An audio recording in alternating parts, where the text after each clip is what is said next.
ঢাকা মহানগর উত্তর বিএনপির সাবেক আহ্বায়ক সাইফুল আলম নীরব বলেছেন, আরাফাত রহমান কোকো বাংলাদেশকে মাদকমুক্ত করার লক্ষ্যে যুবকদের খেলাধুলার সঙ্গে সম্পৃক্ততা করিয়েছেন।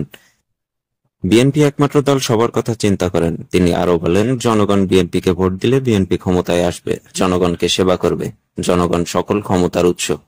গতকাল শুক্রবার তেজগাঁও সরকারি আবাসন স্পোর্টিং ক্লাব আয়োজিত আরাফাত রহমান কোকো স্মৃতি ক্রিকেট টুর্নামেন্ট 2025 সিজন 4 এর উদ্বোধন অনুষ্ঠানে প্রধান অতিথির বক্তৃতাকালে তিনি এসব কথা বলেন।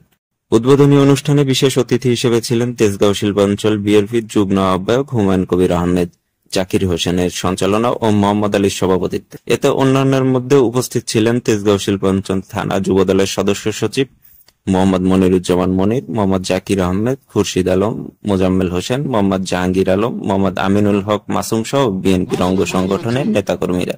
আজকে আমাদের তরুণ সমাজ আজকে মোবাইলে আসক্ত হয়েছে। আমাদের এই তেজগাঁয় কিন্তু অনেকগুলো মাঠ খালি পড়ে থাকে। আমরা ছোটকালে কিন্তু মাঠে খেলার জায়গা পেতাম না, বড় বড় খেলতো, তাদেরকে অনেক অনুরোধ করে একটু জায়গা দিতাম খেলার জন্য।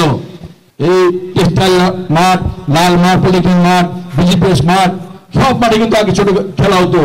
আজকে কিন্তু খেলা হচ্ছে না, মাঠ পড়ে থাকে। আর আমাদের তরুণ সমাজ আজকে মোবাইলে আজকে আসক্ত হয়ে গিয়েছে।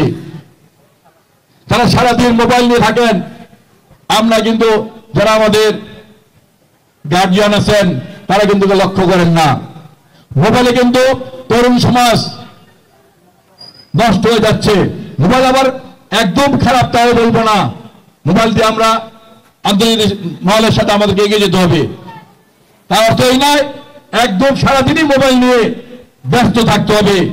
বাচ্চাদের এই তরুণ সমাজকে খেলাধুলা করতে হবে। খেলাধুলার লেখাপড়ার পাশাপাশি তরুণ সমাজকে খেলাধুলা করতে হবে। প্রিয় সাথী বন্ধুরা, আজকে আমরা বলতে চাই, তরুণ সমাজকে সঠিক পথে চালানোর জন্য, যুব সমাজকে সঠিক পথে চালনা করার জন্য, ছাত্র সমাজকে সঠিক পথে যাওয়ার জন্য খেলাধুলা একটি উল্লেখযোগ্য অঙ্গ। তাই আজকে সবার কাছে আহ্বান থাকবে, আসুন এই তরুণ সমাজ, যুব সমাজ, ছাত্র সমাজ খেলাধুলার মাধ্যমে তাদের নিজের জীবন গড়ে তুলুক, তাদের নিজের স্বাস্থ্য সুন্দর রাখুক, ভালো রাখুক। সম্মানিত এলাকার ভাই বোনেরা, আপনারা জানেন আমরা দীর্ঘ 16 বছর একটি ফ্যাসিস্ট সরকারের নিয়ন্ত্রণে ছিলাম। একটি ফ্যাসিস্ট সরকার বাংলাদেশের মানুষের বুকের উপর চেপে বসেছিল।